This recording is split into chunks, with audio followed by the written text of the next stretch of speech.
आपण आहे आत्ता हिवाळी अधिवेशनामध्ये आणि नागपूर हिवाळी अधिवेशनाचा आज पहिला दिवस आहे। वर्धा जिल्ह्यातून एक नामांकित जे व्यक्तिमत्व होते आर्वी विधानसभा मतदारसंघाचे सुमितजी वानखेडे सर, जे की फडणवीस साहेबांचे एकदम नजदीकी राहिले आहे, विश्वासू राहिले आहेत आणि ते आता यावेळेस आर्वी विधानसभा क्षेत्रातून निवडून आले। त्यांच्याकडून आपण जाणून घेऊया।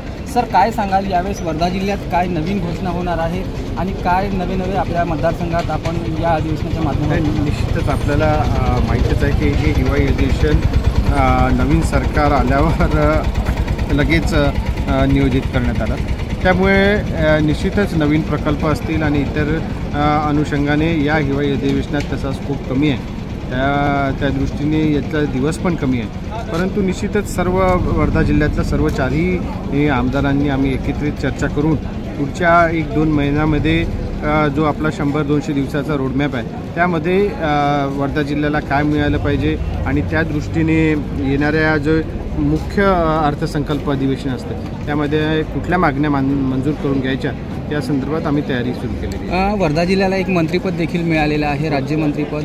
त्यात वर्धा जिल्ह्यात खूप उत्साहाचं वातावरण आहे आणि आता वर्धा जिल्ह्याला एक नवा एक हे जागला आहे त्यांच्या मनामध्ये की यावेळेस वर्धा जिल्ह्याचा विकास होईल। काय सांगा? हे निश्चितच सर्व वर्धा जिल्ह्यातल्या नागरिकांची मागणी होती की वर्धा जिल्ह्याला मंत्रिपद मिळालं पाहिजे आणि त्या दृष्टीने आमच्या सर्वांसाठी अभिमानाची बाब आहे की आणि आनंदाची बाब आहे की पंकज भाऊंना ते मंत्रिपदाची संधी मिळालेली आहे आणि निश्चितच त्यांच्या नेतृत्वात आम्ही सर्व तिन्ही आमदार वर्धा जिल्ह्यातल्या सर्व मतदारसंघासाठी काम करतो। नक्कीच यावेळेस वर्धा जिल्ह्याला जी मंत्रिपदाची संधी मिळाली आहे यात अभिमानाची गोष्ट आहे जिल्ह्यासाठी आणि यावेळेस जो वर्धा जिल्ह्याचा विकास होणार आहे हा खूप मोठ्या प्रमाणात विकास होणार आहे। आपल्याशी बोलताना आताच आमदार सुमितजी वानखेडे बोलले। स्टार महाराष्ट्र न्यूज, निलेश पिंजरकर, विधानभवन, नागपूर।